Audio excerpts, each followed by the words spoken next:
Hello everyone, today this is TPA Talks and I am Lala and I'll be here with Mr. Pastor Harris and I'll ask you a couple questions for this podcast today.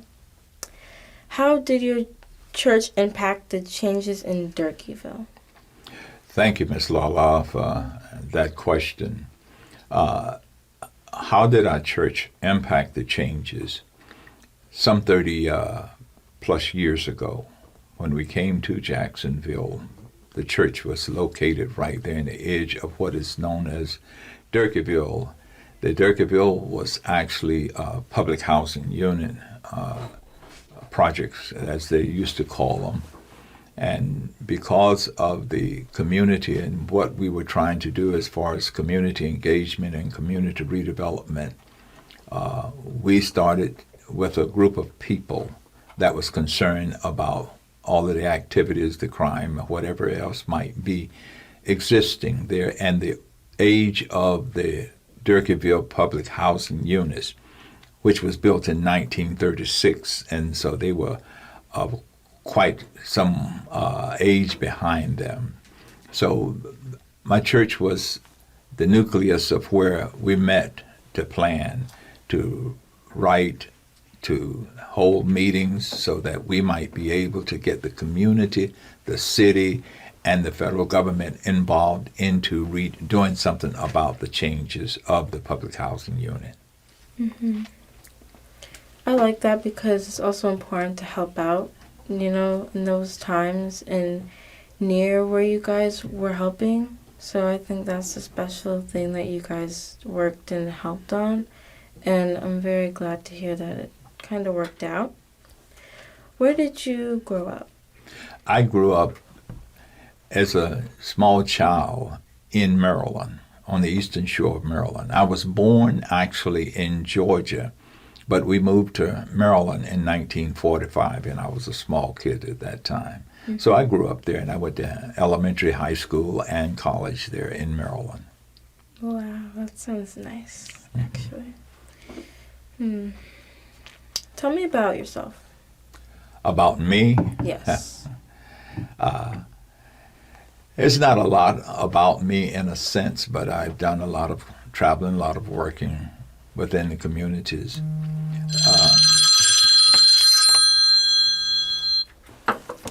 In the communities that I've lived in New Jersey, in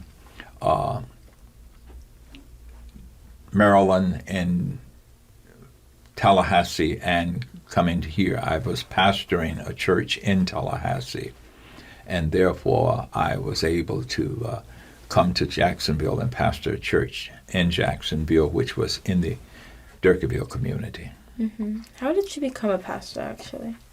How?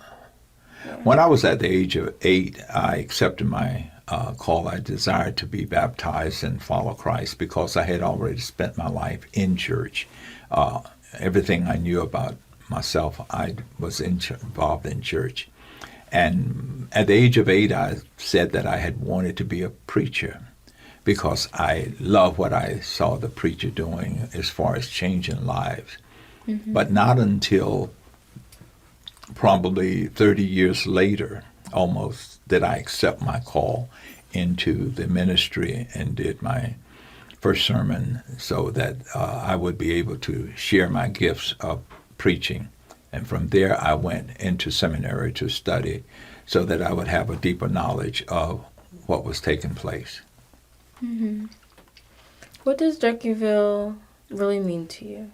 Durkeeville is a place of change. You see, the Oaks of Durkeeville actually has been a rebirth of the lives of individuals. It was a public housing unit. Durkeeville was a public housing unit that was built right there in the mid-town of Jacksonville. They said it was the Midwest side of Jacksonville. And the public housing unit that was built there had over 200 units in it, 290 units in there, but they was all small units. It was one way in and one way out. You had cul-de-sacs, and it was almost like a compound. And many people on public assistance lived in Durkeeville. But the new Durkeeville, what we call the Oaks of Durkeeville, was a change in lifestyle for a lot of people, a change in building structure, a change in the mindset of people because it was new. It changed the lives of a lot of people. We created more of a mixed use rather than just a single unit, single issue unit where just people lived there. We created a mixed use. We had stores put in there. We had different services put in, social services, and also we had seniors and regular families living in there. The outer perimeter of the new Oaks of Durkeeville was surrounded with 29 single-family homes, which was a part of it where individuals could buy their homes, those 29 homes that lived there. Wow, that's amazing actually to hear. Especially since everyone was able to, have a home. Since some people weren't able to get homes, I think that's important. Because you wouldn't want families or students who were just starting off as their own to not have a place to stay. What is the change you are most proud of? The change that we're most proud of is the aesthetic view of what it looks like. Because now it is a part of the community. And the other changes is that the lives that was actually impacted by the change of the aesthetics and change of the view, and then the social services that came in to help people. So I'm just proud that it became a community and a part of a greater community. Basically a better place where everyone can come. Yes. Mm-hmm. No matter what you look like, no matter how you act, just a space for everyone. Everyone, yes. Well, a couple questions I am very eager to ask. It's kind of hard to explain them, so what I'll say here is when you were in Durkeeville helping everyone, did you ever want to add anything of your own in perspective? Well, I wanted to try to instill hope into the community, into the people there. And if we could add in that avenue of opportunity for people to realize that just because you live in public housing, it's not a dead-end street.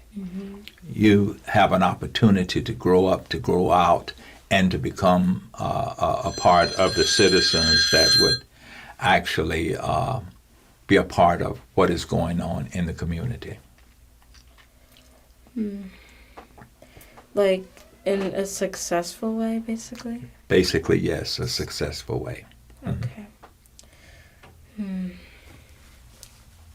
When you were in Durkeeville, how many people impacted your way of seeing Durkeeville?